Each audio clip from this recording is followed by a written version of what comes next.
but toyita kujja Moses Ali n'omutwala Tanzania. Show me the relationship between a political war, turning an economic war. Kuba closing the border, basubuzi banyigirizibwa. The government, the President Museveni, they have missed a point. Abalwanyisa Kagame bajja mu Uganda kuba yewaabwe ate banaalagawa. Kituufu. Kyobola banti ffe mu Baganda abaana abawala be balonda omusika kubanga omwana omuwala addayo eka. I saw an arrogant Catholic priest saying, Mbutadongo Mua Masakalamento Manga Ave, si wampeta. Nganze Nazaru Wempeta, nobody, Ninia Kata, Ngolaba Mamma, and Tieti came into a day while Buffers and Gandulanji. Mkapa Kubuton, no Mutuan Muliniko. Whom do you humiliate? Who named Peter Muliman? Nagin, Attack. Kakati Abana Awala, but the Vanunda Basika, why? At whatever age or level, they go back home. Basigala wali. Be wawe. Kati balondoyo gwe bamanyi. Kakati Rwanda bakabalebi balina kudda wa. Ewa. Kakati the Ugandan government missed the point. Nti Sankara gundi bwe yatta Sankara tebamutta. Mpulira. Singa bayingana tebamutta wouldn't have been fighting Kagame. The Kagame is arrogant like me. Mpulira. And the argument is now with the speech here when President Yalinga Bogen who liberated the other. Ndi mumayamba abanyarwanda okudde ewaabwe becha musibe basoko kibasulira kituufu bajja ne bakube mundu ne baba bezaawo mukye kibalemesa nti omwana akoze waka aganti batushimisa amazi walidde mmere yabwerere mpulira omusajja yatushimisa amazi omukazi yatuyonyesa omukazi n'atoleza engoye omukazi n'akolaki. So to appreciate what somebody has done, in my opinion the problem is nti President Museveni takoze eredazi rolo nkitegeera nti gwe banno bw'obayiganya balagawa nkitegeera banno bw'obayiganya bajja wange kuba gye mwava ye waabwe gwe bafunire ewaabwe walala. So he needed to play as an elder in the community. Amugambe nti why toyiganya nnyo banno era bajja kuddukira baddukira ewange balina okubeera kuba ye ewaabwe gwe bakunyekirira ewaabwe. Nkitegeera. Don't you think that is already an elder's role, a receiving role, we badduka ne bajja nimusindika abantu abatabayingana nimuleeta Kagame.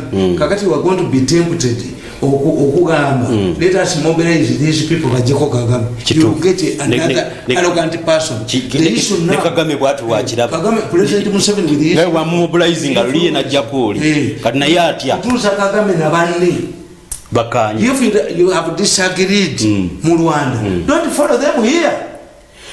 Is an economic strategy eyokulaga olutalo luno edikoyi kakodyo bubbi kangubulize nze bannange nali simanyi mirimu gya mmere gyendya gwe oli ogimanyi nze bampa buwimbere President Museveni bampa buwimbere wakane President Kagame amuleeta ne bazzukulu n'abaana Kagame aleeta famire ye amutwale ne tugendayo ndoza baliranyereka ekivu agabula dina atugabula Munyarwanda woman came to me. How many fingers of banana do you eat? Because in Rwanda there is no waste. Teri kuono. Nkola ya Kagame, nkola ya Banyarwanda. Nedda. Ne North Korea bweri. Wango inokwanya North Korea, Rwanda, Israel, Eritrea. These are survival states. Zina kugwezi sigamako okubira. Ne Cuba. They are very cohesive. Zina discipline. In North Korea bwogenda yo ne bakuwa emmere n'olyako half bakulize half. But balina waste. Ku half bw'olyako quarter baleta quarter. Yes. Kakati Abanyarwanda as we talk today lwaki mumukayana nti ensalo bagigule nga bo bemutwalira emmere tebastriking. Ayinza okubanga omufuzi weeri abafuga bubi nga tebalina bwogerero ng'owaawano yapulaninga nti Rwanda bagenda okukola kino nga bakipulaninze nti Rwanda babaladda emmere omuntu gyalya mu maka nti omuceere kilo 2 balina omuceere oguli stored myaka 6 naye mwe muyina ki mutubuli muyina ki nti Amin gwe tuvuma ennyo yaleka Uganda Airlines bagibbi UTC basi za Baganda bajiba Lugunda yali minister wa transport kumulembe kwa UTC bajokere emipira mu mwala ku UTC yes nze nalaba gaso kwe natandi gaso za kamuru emasaka gaso za kamuru bwazireta n'esomba abantu ba Museveni babikyakezi president Museveni n'alagira kamuru bamwe sente zibazi mu walwazi bano ba global umwana oyo bakunganyiza alinga ensomba byuma aina global aina hotels aina mwana mutoto nja kusiga nanda we yatojja jisika rudaini change that boy rudaini ni chome rudaini change yaja ko program za ajeke kati yabulangezi basa azisudde tebawa kamuru sente kubanga lutusi za kamuru bali bazitutte already nga bomudde za basa azikiriminga chokola they are very selfish tikamuru yafata twamusasude buses but the president directed kamuru bamsasule buses but compensating kamuru zi buses cyari kitegeza nti bana ababbi buses za routes ze babbi tibayinza kukiriza kuboli amazofu nezitambula yesterday ono mukwana gwange nawe ya muwaki yampeleza nakantu kusimu nemukaka tibaja kutawanya ti ana tere katushabe wamukolera katushabe bali bamukubye wamukolera ki ati tegamba katushabe bwana ishingi board mbabazi nayagala nagamba gundi amugobe minister wa works una nigwenwani yenyu ingini byanda nako izo namulaba nemwe ko kana kanje aja kuloza nesi ya bwamu abana bamuvaza babo lukutoli katosi arrest byanda kide mocho beka sajja kwe tulebukedde mukama wale ya mukolo bubi kakati kama we ya mukolo bubi oyo wala single body mwenyeje alichimuwonya abonya bali sebasi zitasiba zita abantu bafume Museveni ekintu ekyo nange mu mutwe kinkalubirira okukkiriza how someone makes a procurement agula abantu balina sente z'okolonga nti Museveni afuna score nene nnyo nga Diana yali mu ministry ya health former medical doctor we physician we agamba ati ne minister wa health tajja kulangirira baana 40 abafudde India specialized cases nga bachuba tubatadde betuwadde akasente akawera Kenya basome nabo basomesanga general doctors Museveni gives in money to train doctors 40 of them 50 wali suubidde kyokubaawo kwa Diana atwine Dr. Diana atwine kutuyamba nnyo ku improvinga okulaga Museveni byakoze oli amanyi status ya buli kimu naye bali interested ne party kudwa kubira lubo mpulira trillion nemuntu kuba kumwombula mumpale is more dangerous than Kony but is more dangerous than Kony atubye ki kakati nkugamba yali atunga abantu tibaleta bus ezitasiba oyo omusajja katushabe natikana okukola mbaba zinalagira bamujjewo ningina ngamba bigundi byandala nze njogera ku bantu bala tamale jagalo kutegeera waliwo ekiseera Masakalo yafuuka akati nga basi zezigwa zokka nenga lwacha whisper ekunganya sente abo babbi whisper how relevant is whisper to accident mwalimu abafiride mwabasambu mufira is whisper people bafire baina mafia is wide spread weight and you cannot, it is only me in Uganda who understand this mafia kakati ukitegedde ekyo nti Rwanda silos amini yaleta silos okuva point eri nti Rwanda mu economic wenu yali yetegekera kakati nze mugenda okukola mukiyimbiyo kasajja kana kwa vision beka baby fan uboda abali kuboda mwabawandishi kati bagenda kunyigiriza president abasajja bafiirwa ebintu byabwe ku boda basasule tebajja kusasula muno omunja afiiriddwa nyanya bafati ajja kuleeta bantu mpulira 10 years ago abafiiriddwa emiyembe egyabwe ekivunda tebajja kulabikako lisi ejja kugirako 10 years ago ghost traders president directed that let us make it a bilateral date to Southern Sudan yabaga nti those people have their problems era n'abanyarwanda abarundi yabawa sente batwalamu ebitabo na biki tibatuwola ebbanja Museveni yabagamba those countries are poor muzikire yagenda kusomera e Rwanda n'abadonetingira sente yadonating emitwalo ejadoola yatwala akasente akawera those countries are poor but they are well organized nti bagundi waliwo Jews e Rwanda enanasi bazijja Kabale. They produce pineapples? No. Nebo baharmonizing, maximizing buli kintu kyabwe kyonna. Nensi yava ekyo ensi kwagala nsi yabajagala. Nti musasule abantu abasupplyinga ebintu e Southern Sudan. List ya fuluma luli. Nengenda ewa mumubuzi. Nengenda ewa Musumba. Nimuga Musumba bagenda kugoba. Musumba ki? Musumba yali minister wa state for foreign affairs. Nimuga, do you know that Mzee is going to sack you? Tinno nimuga bagenda kugoba. Yakugambye eki? Yakugambye musasule banja lyabo. Botadde mubebo. Mpolira. And he was sacked. Musumba was sacked and defeated in an election. Musajja yamuwangula bamuyitanga gundi. Ebigundi bimulya bino. Watermelon. Ate watermelon bintu bya kigo. Watermelon musajja tabinywa. Tete. Watermelon healthy wise. Tebe basaluti kitale. Watermelon bya mubiko. Mubiko byamba yoje. Onyo watermelon mugende wakoje kimbo wafune rubalu. Dosinya. Mumugamba rubalu. Abatawo bagamba watermelon ziyamba bingi. Olaba bebakugazi manyanzi ziyamba ko okwesiba olubuto.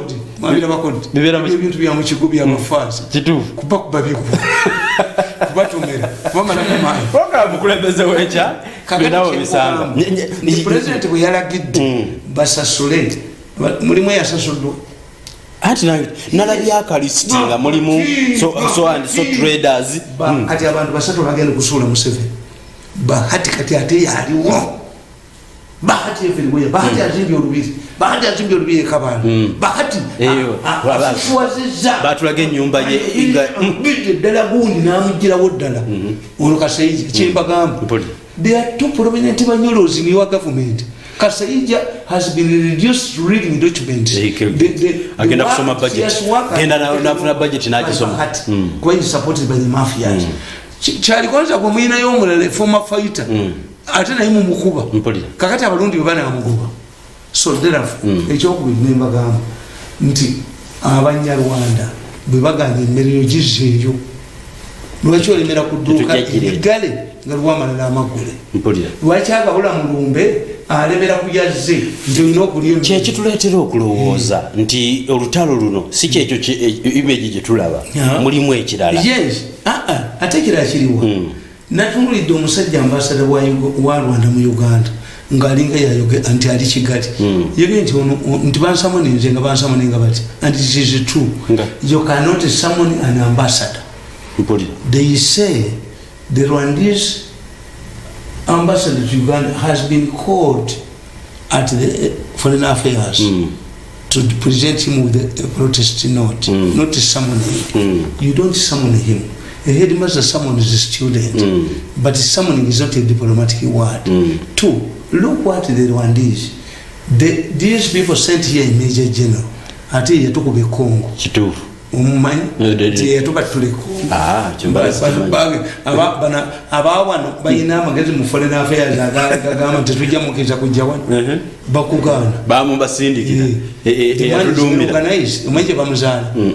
Ali organized ina network ye wano. Kakati compare this man kumubaka wa Mukutesa gwe yatwala e Rwanda. Mpulira. Bwe batuweereza muteke ku minzaani. Abanyarwanda be mwarwana nabo tebamanye system yammwe. If you are interested in this, abali kusemu aya abali kuki Rwanda send mukyala Njuba, send Zizinga, mpulira, send Mukwaya be balwana nabo bamanyi nti neto leta kudira bantu bewa mu consensus ke bali jekiti kutesa na mudusa tunatera kumaliza program eno obudde tuweddeko oyizo okukiriza nti omubaka wa America mu Bungereza abatakataka nti omubaka wabo where you have key interests you take this woman foreign partners by her constituency and you take her to Kigali. No, comparably, twins of if we compare the two diplomats.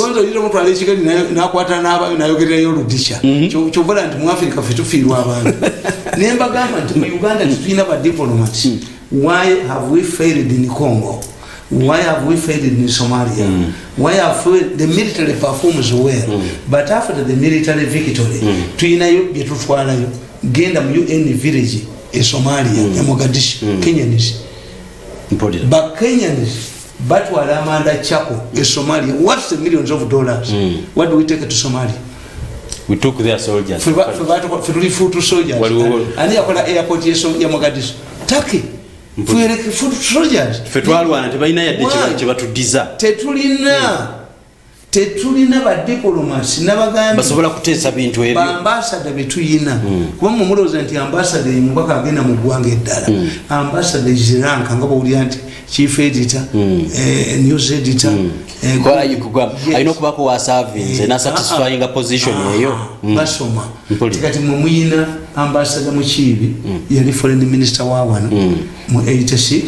Tuyina ambassador Mugume abadde permanent secretary mu foreign affairs. Tuyina ambassador Senyomo ali mu Basiraamu Islamic conference. Tuyina ambassador Sentongo abadde akolanga protocol mu State House. Tuyina ambassador Nyomula. Tuyina ambassador Bebekulu. Bebekulu yatukiikirira mu lukiiko lwa TV.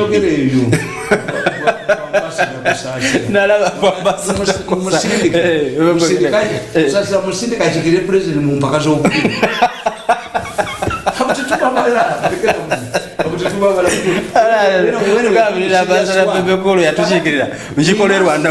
we must look at all these possibilities. What worries me, if my elder brother yasikira tata wange cannot seize a problem in my family. Enough Abaganda what we do. Omwana wo wadduka na je wange simugoba. Naye nkera kumachana ye. Omulete. Yasuze wange for what? Ulina ngamba nti omwana oyo ti yadduse wano ng'akoze omusango gwe guti. This is what Uganda leaders should do about Rwanda. Why? Nti the follow back country for Rwandese is Uganda.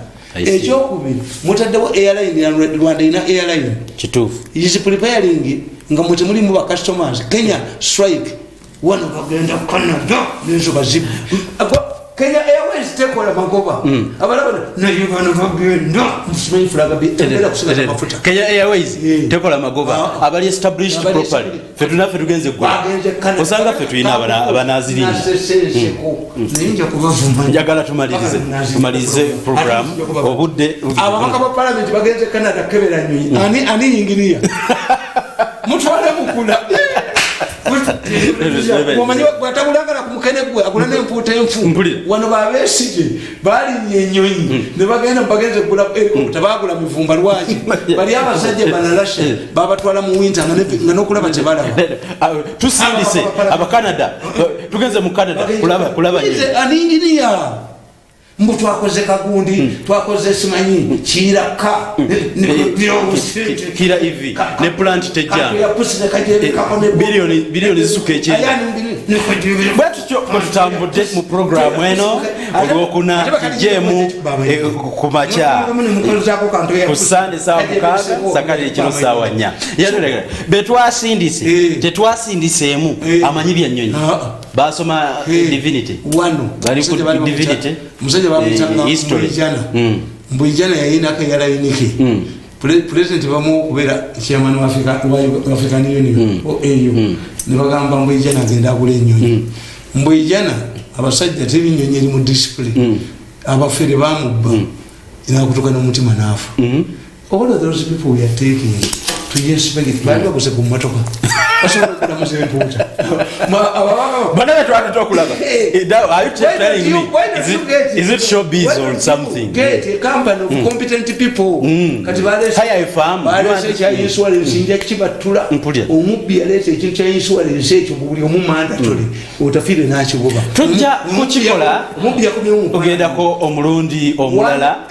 nga tugaddewo olwaleero I support Kadaga honest yawo mwana ngo omulimu nga yagenda kusoma mafuta bali mu mutide omwenaji ne mutwale wasenga wakola naye we tugenda okuwakwa ne Kadaga ekyo kinsuwanisi kifu iti buli muntu alina okuwagira kire tadon kati omubbi era akirisita mu we shall expose it ati mpulira eyo insurance ya bubbi ekyo kinsolesi kyabubbi mbu mandatory insurance tusanga eringa ki tokale temuyina kadisi abantu tebalina kadisi wano zibajanjaba tebazirina yes atalina gyakola nakolaba nti omuntu anasasula ki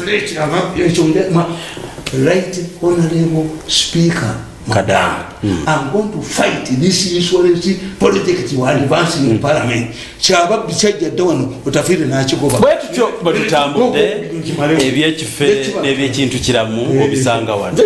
Tukwebaziza okulaba. Abadde Ntale Lawrence Sako kusasira. Abana abo muntu abakolere party. Nganzo omusajja azaala ba dokita. Amanyi obulumi ba dokita kubabeera. Nti bakutuma stool biwu omusawo namukwata ekikolondo lwa dokita nakikebera abaana abo abalina ebintu ebibakoze ffe tujja kwegatta tubakolere pati nina abagagga bangi bedayina ku mutwe bpps ku mutwe beminisa wa health ku mutwe nga tubakolere kapati yes fota ugandanis abasimu ebyo ati rwandegenda babatwalako and the information yabo bwetutyo bwetutambudde mwebale kuba balabi balungi mujidde mu ekiro yenze kanka kapita Sako Muzeyi Tamale Mirundi mugula obutabo bwonna waliwo who to blame akayogera ku Dr. Besigye bagamba mbu Besigye mall nze nakawandika nembaga nti ndo Besigye kazanyiriza Besigye n'okubakola akafaananyi ng'ali ati bamafia ba gavumenti bebamukozesa Besigye tayagala Museveni kati n'oli abagwagwe bakugamba mbu Besigye atatwegatteko ate nti akalusu mugiyingize mu Ghana Besigye mall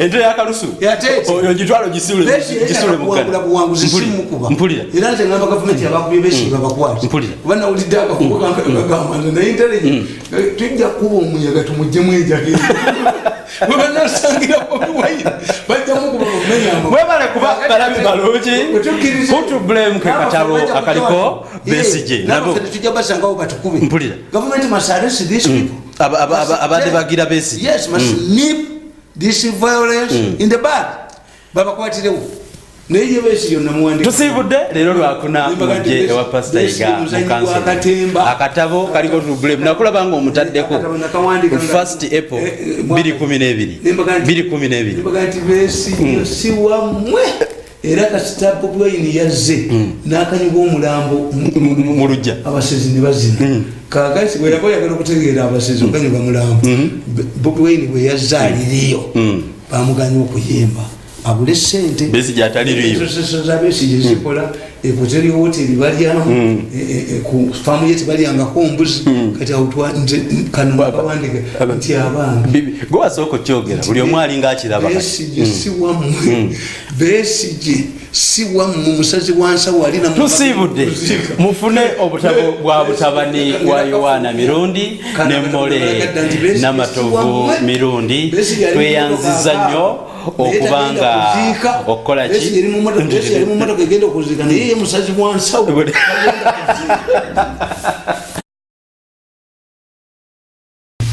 talina bizibu